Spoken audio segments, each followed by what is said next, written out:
সেদিন শফিক বাজারের উদ্দেশ্যে রওনা হলো। এখন তাকে সবজি কিনে এনে নিজেকেই রান্নাবান্না করতে হবে। শফিকের স্ত্রী সাবিনা একটু বাইরে গেছে। শফিক সেদিন বাজারে যাওয়া মাত্রই সব দোকানে দেখল নানা ধরনের টাটকা শাকসবজি আর মাছ নামানো হয়েছে।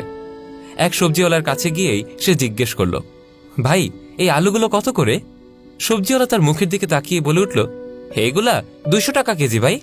কিন্তু শফিক জানত আদৌ আলুর দাম এত বেশি নয়, কিন্তু ওকে কেন সবজিওয়ালা বেশি বলছে সেটা ভেবেই সে অবাক হয়ে গেল।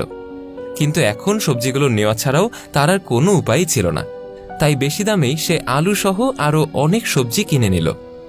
এরপর আরেক দোকানে গিয়েও একই সমস্যা হলো। দোকানদার শফিকের কাছ থেকে সব সবজিরই অনেক বেশি বেশি দাম নিল।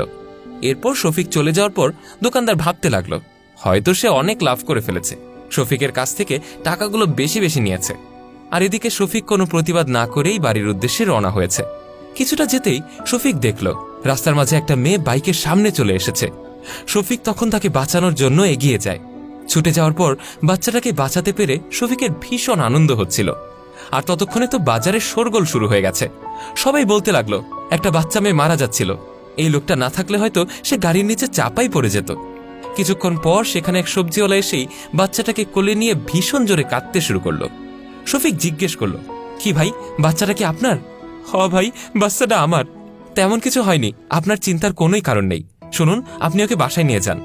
ভাইজান, আপনি না থাকলে আজকে আমার মাইয়াটা হয়তো মইরাই যাইত। ধন্যবাদ ভাই, আমার মেয়েটারে এইভাবে আপনি বাঁচাইছেন। শফিক তখন শান্ত গলায় বলল, কোনো মানুষকে একটু সাহায্য করতে পারলে নিজের মন থেকেই ভীষণ ভালো লাগে, তাই ধন্যবাদ জানিয়ে আমাকে ছোট করবেন না তো। আর আমার ঘরেও ছোট ছোট বাচ্চা আছে, তাই ওকে এখান থেকে বাঁচানোটা আমার কর্তব্যই ছিল। শফিকের এরকম কথা শুনে লোকটা অত্যন্ত লজ্জায় পড়ে গেল, কারণ কিছুক্ষণ আগে এই লোকটি শফিকের কাছ থেকে সব সবজিরই বেশি বেশি দাম নিয়ে অনেক লাভ করেছেন। একবারও ভেবে দেখেননি তার এই অসাধু উপায়ে উপার্জনের পয়সা বেশি দিন টিকে থাকবে না। সে সময় শফিকের কাছে সবজির দাম বেশি নেওয়ার জন্য কোনো অনুতাপও ছিল না তার, কিন্তু এই ঘটনার পর তার অনেক খারাপ লাগছে।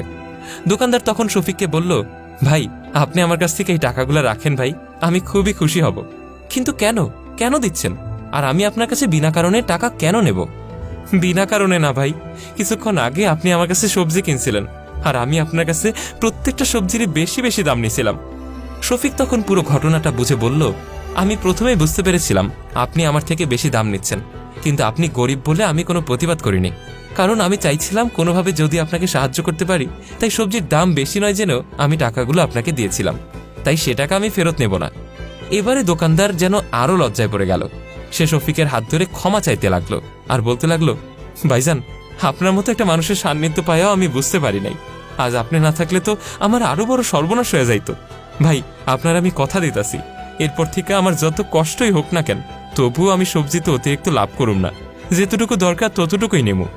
শফিক তখন খুশি হয়ে বলল, এটুকু যে আপনি নিজে থেকে বুঝতে পেরেছেন এটাই অনেক।